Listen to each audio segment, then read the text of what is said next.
বেগুনের জন্য এই অ্যাট্রেসিয়াটাকেই বেশি প্রাধান্যতা দিয়েছে। এজন্য আমরা চেষ্টা করব যে প্রথম দিকে যদি আমরা সুরেট মানিক ব্যবহার করি, পরের দিকে গিয়ে আমরা ভলিউম ফ্ল্যাক্সি ব্যবহার করতে পারি, বা ভলিউম ফ্ল্যাক্সি যদি ব্যবহার না করি তাহলে এই অ্যাট্রেসিয়া ব্যবহার করতে পারি, বা অ্যাট্রেসিয়া না পাইলে পরে আরো অন্যান্য কোম্পানির যে সমস্ত গ্রুপ আছে আপনি এই বেগুনের জন্য যেগুলো। আসসালামু আলাইকুম রহমতুল্লাহ। বেগুনের একটা খারাপ পোকা ফল ছিদ্রকারী পোকা।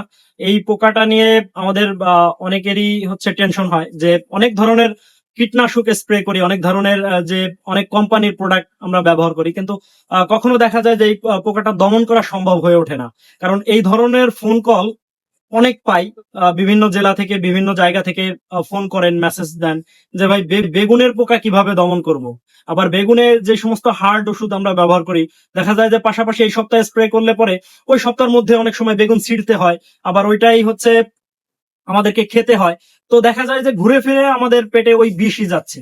এটা বেগুনে মানে বেগুনের থেকেই এটা সব থেকে বেশি যায়। এজন্য বেগুনের যে ফল ছিদ্রকারী পোকা এবং ডোগা ছিদ্রকারী পোকা, এই দুইটা পোকা মানে খারাপ একটা পোকা। তো এই পোকা দমনের জন্য আমরা অনেক সময় দেখা যায় যে সুরেট এবং মানিক এই দুইটা ব্যবহার করি।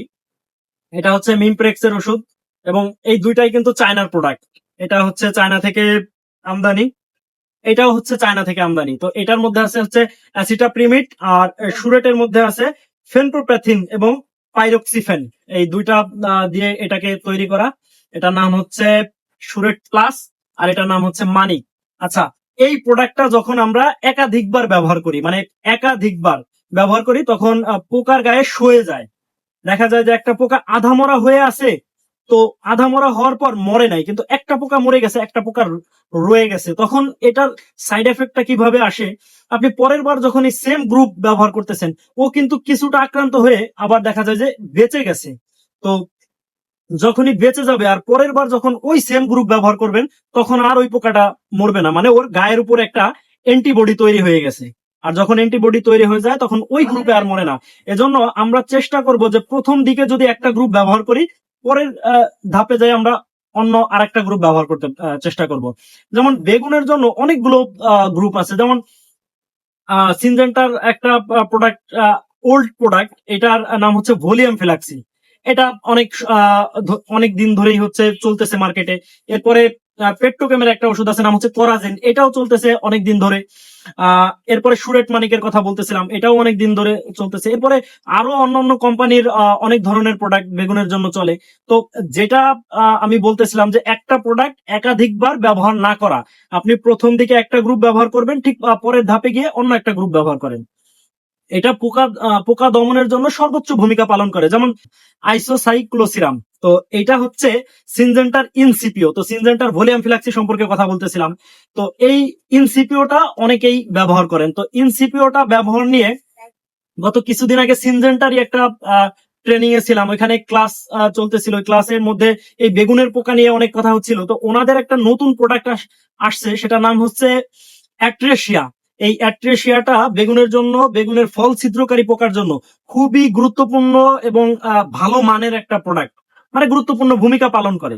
আচ্ছা, এই আইসোসাইক্লোসিরাম এইটা একটা গ্রুপ, এই গ্রুপটা দিয়ে হচ্ছে ওই অ্যাট্রেসিয়াটাকেও তৈরি করছে। যেমন ইনসিপিও আর ওই অ্যাট্রেসিয়াটা মূলত আহ নাম ভিন্ন কিন্তু গ্রুপ সেম। কিন্তু এইখানে ওই ক্লাসের মধ্যে যে ট্রেনিং এ থাকা অবস্থায় ওই ক্লাসের মধ্যে স্যাররা একটু ভিন্নভাবে বুঝাইতে চেষ্টা করতেছিল যে যদিও গ্রুপ এক, কিন্তু এর যে কার্যকারী ক্ষমতা কিছুটা কম, মানে সময়সীমা কম, যেহেতু বেগুনটা খাইতে হয়, মানে ভেরা লংলিটিটা একটু কমে আসে। আর যেহেতু বেগুন খাওয়া লাগে, তো কম হলে হোক, সমস্যা নাই, কিন্তু বিষের যেই ধার, বিষের যেই পার্সেন্টেজ, এইটা ঠিক আছে, এইটা ঠিক আছে। তো ওনারা বেগুনের জন্য এই অ্যাট্রেসিয়াটাকেই বেশি প্রাধান্যতা দিয়েছে। এজন্য আমরা চেষ্টা করব যে প্রথম দিকে যদি আমরা সুরেট মানিক ব্যবহার করি, পরের দিকে গিয়ে আমরা ভলিউম ফ্ল্যাক্সি ব্যবহার করতে পারি, বা ভলিউম ফ্ল্যাক্সি যদি ব্যবহার না করি তাহলে এই অ্যাট্রেসিয়া ব্যবহার করতে পারি, বা অ্যাট্রেসিয়া না পাইলে পরে আরো অন্যান্য কোম্পানির যে সমস্ত গ্রুপ আছে,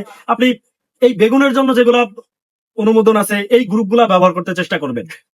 আর বেগুনে দেখা যায় যে পাতা হচ্ছে কুকড়া দিয়ে আসে। তো কুকড়া দিলে পরে আমরা দেখা যায় অনেক সময় মাকড় সমস্যা থাকে, আবার অনেক সময় সাদা মাছির সমস্যা থাকে। তো সাদা মাছির সমস্যা থাকলে আমরা অবশ্যই ইমিডাক্লোরাপিড জাতীয় প্রোডাক্ট বা লুফেনিউরন এই গ্রুপগুলা ব্যবহার করতে পারি। মানে যেগুলাতে সাদামাছি দমন হয়, এই সাদামাছি দমন যেগুলাতে হয় এগুলা ব্যবহার করব। এরপরে যেটা মাকড় আছে, মাকড় হলে অবশ্য নিচের দিকে কুকড়া দিয়ে যায়। তো এই ধরনের আগে আমরা হচ্ছে যদি পাতা কুকড়া দেখি তাহলে আইডেন্টিফাই করতে চেষ্টা করব যে এটা মাকড় অথবা পোকা, এটাতে কোনটা হয়েছে।